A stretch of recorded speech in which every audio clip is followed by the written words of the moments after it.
Welcome to Scare Confident. I'm your host, Tiffany Souter. Hey everyone, welcome to this week's episode of Scare Confident. So this episode is going to be dropping the week of Thanksgiving, and I feel like you have so many people probably wishing you a happy Thanksgiving, and I do wish you a delightful Thanksgiving with your family. But I was telling Samantha as I was prepping to record this, I was like, honestly, I'm like I'm in a grateful place today, but just more like really focused on solving some really specific knots in like KNOTS knots in my life. I was like, that is really where my head is at right now. And so I just can't spend 20 minutes talking about being thankful. I have to spend 20 minutes talking about this because I actually think it's going to be more helpful. So that's what we're going to do. So happy Thanksgiving. I don't know if you're driving to a family thing or what you're doing, but happy Thanksgiving, but we're going to move on. Okay. So this is like a live from the actual sidelines of my life conversation. And I'm going to do my best just to export in real time what I'm trying to solve, because this is like literally quintessentially what solving for the life of And is. And what I teach in the Life of And Academy is exactly what I'm going to go through right now. So let me give you the backdrop of the situation. Again, insert your own life and dynamics and things that are changing. But if you are going to live a life of And, you are going to get into seasons of change. Either there's like big change, like somebody starts a new job, or sort of these micro shifts as you move into new stages of the year with your kids. So here's what's going on for us. So we're going into the holidays, which is already like kind of a lot more going on with all the parties, the gifts, and all the fun stuff that comes with that. Plus, my oldest, Aubrey, she's a swimmer. And so I don't know what's it called, the team that she's on, she has to be at the high school by 6 a.m. 4 times a week in the morning. And then she has 3 days a week. And then also she's in show choir. So on top of her swim practice, she also has show choir practice, and she doesn't have her license. So shuttling and driving her in when she's in season feels like a full-time job.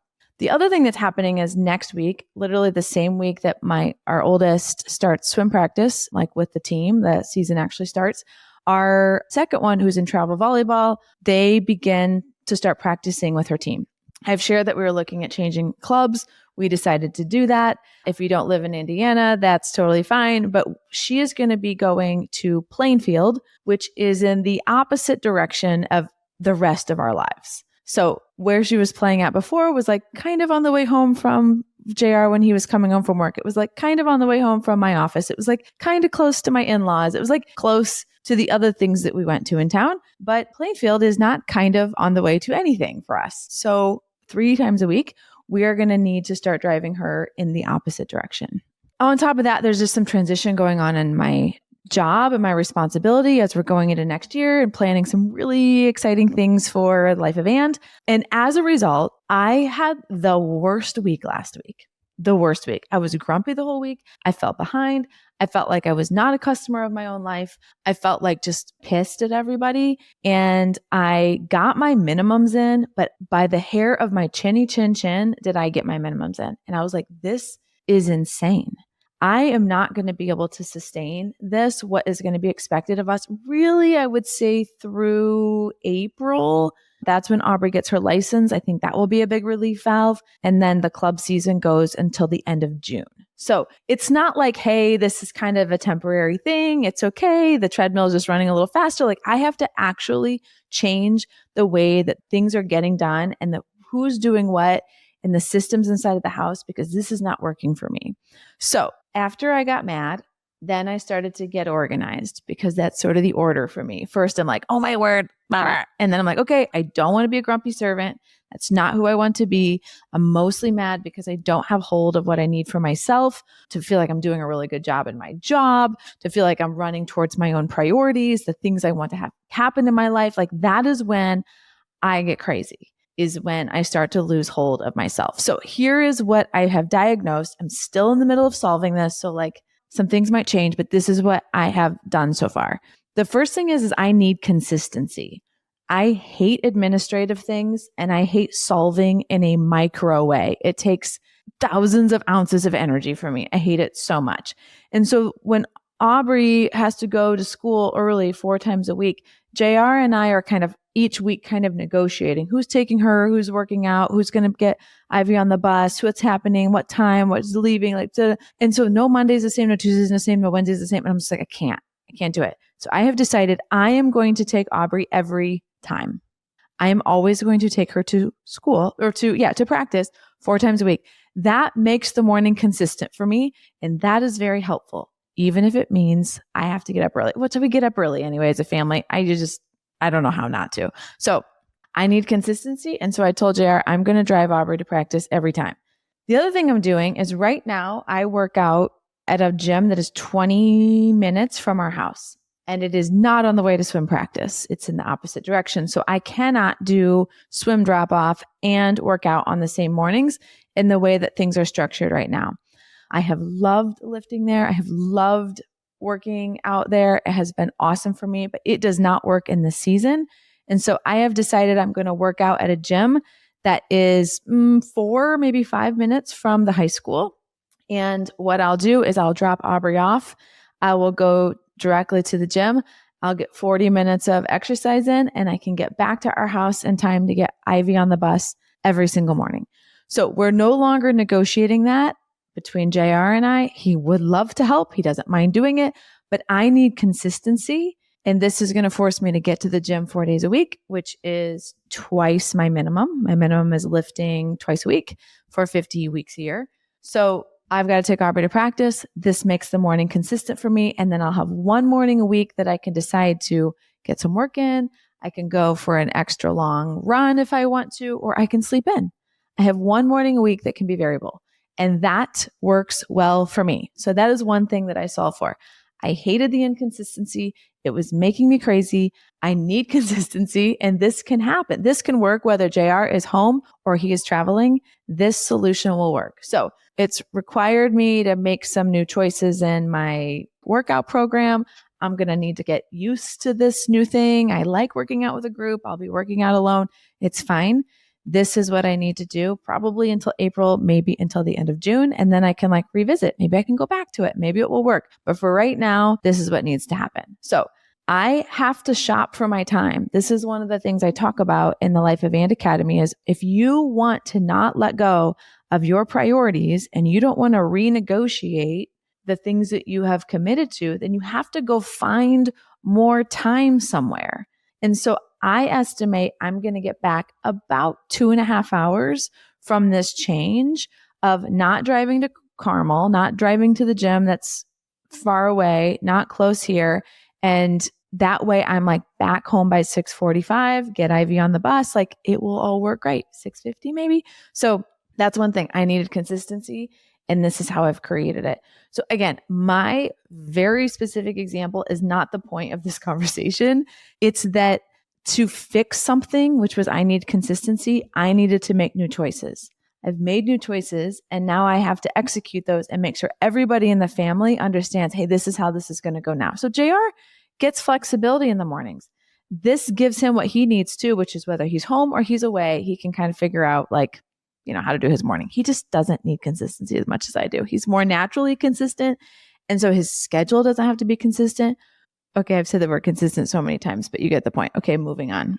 Okay, you guys know I have to always keep it real with you. So when I was recording this episode, the internet went out at my house because sometimes just things have to be so hard. And so I'm jumping back on the microphone a couple days later to finish this episode out. And I just feel like I need to tell you because I think it's a reminder that you have to get, I don't know, that some things just are hard and it's just clumsy and it's just how it comes together. So we're going to finish this episode together on a different day. And I know that we could edit this together in a way that you didn't know that, but I just feel like I need to let you in on it. So here we are.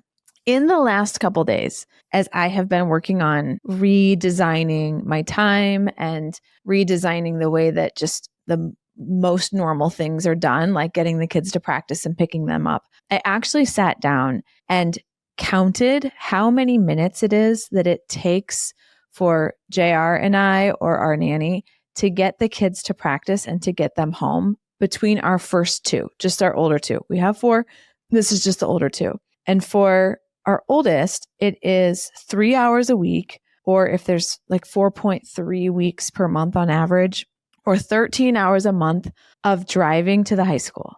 3 hours a week of driving for that. I like said that to myself. I'm like, that's insane that it's 3 hours a week that it takes for us to drive to the high school. It's about 10 minutes away. And that does not include the time of like sitting and waiting for her to come out of the locker room. So 3 hours a week. And then our second one, as she's stepping into travel volleyball, that is about 3.5 hours a week. And if I add these two things together, it's 28 hours a month that we are spending driving these two kids to practice.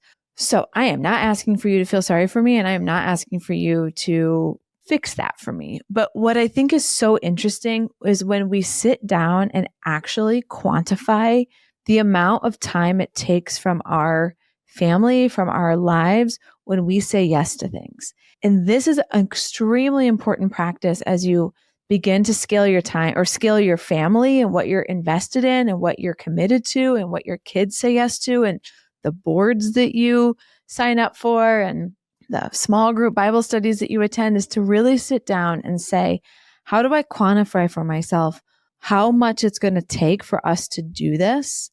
And then to be really thoughtful about where is that time going to come from? Because the time required to drive the girls was beginning to come from my personal time, my ability to be able to do what I need to be able to stay in the center for our family and to be able to get all the other stuff done, like making sure that we have healthy food in the house and those kinds of things that keep me centered, keep our house centered, keep our systems running. The requirement for us to drive the girls was beginning to push that stuff into an unsustainable zone. And so the discipline of sitting down, like literally counting, how many minutes does it take to drive to the high school? How many times am I doing that? Add all those things up and really look at how much time you're spending. When Aubrey gets her license, at a minimum, we will get 13 hours of capacity back. That is insane. Think about that over the 13 hours of capacity per month. That is on the low side, like for sure, but I'm just trying to be conservative in this. So really paying attention to these key things, entering and exiting our calendars. They seem so mundane on the surface. Driving your kid to school, don't we all do that 1,000 times? But really sitting down and quantifying, what does it mean? And where is that time going to come from? Because if you're not intentional about where it's going to come from, then it's going to likely come from places that are easy. And that usually comes from sleep, exercise, self-care, time with friends, time with your spouse, just time together as a family, doing things that are unstructured. That is where that time comes from if you're not careful. So that is the lesson of this. I am like 1/3 feeling like I just need to apologize for taking you through all of these ridiculous details of my life, but I'm exporting it in a really long form way so that you understand all of these little details and getting it all to fit together and making sure that all the pieces fit. We're all wrestling with our own version and story of that, and it can be solved for. And in seasons where everything is shifting, you have to be able to look at the entire landscape of time, where things are happening, what's the location, what's the proximity, who needs to go where, and how do I design it so that it's sustainable and that even you are fed and your priorities are happening as part of that system and process. So that's the takeaway. Thank you for hanging with me on this episode. I know it's our Thanksgiving episode, and I hope you are in this season not just focused on the gifting and the getting and the decorations and the expectations and the parties and the clothes and all of the external things that come with this holiday season, but you're really taking time to look around and be thankful for even the most normal things. And I look at my kids and I say, boy, we are blessed with the best kind of busy, healthy kids who want to be involved. What else could I possibly wanting to do with my time? So anyway, love to you and yours in this season, and I'll be back on next week. Thanks for listening. Thank you for joining me on another episode of Scared Confident.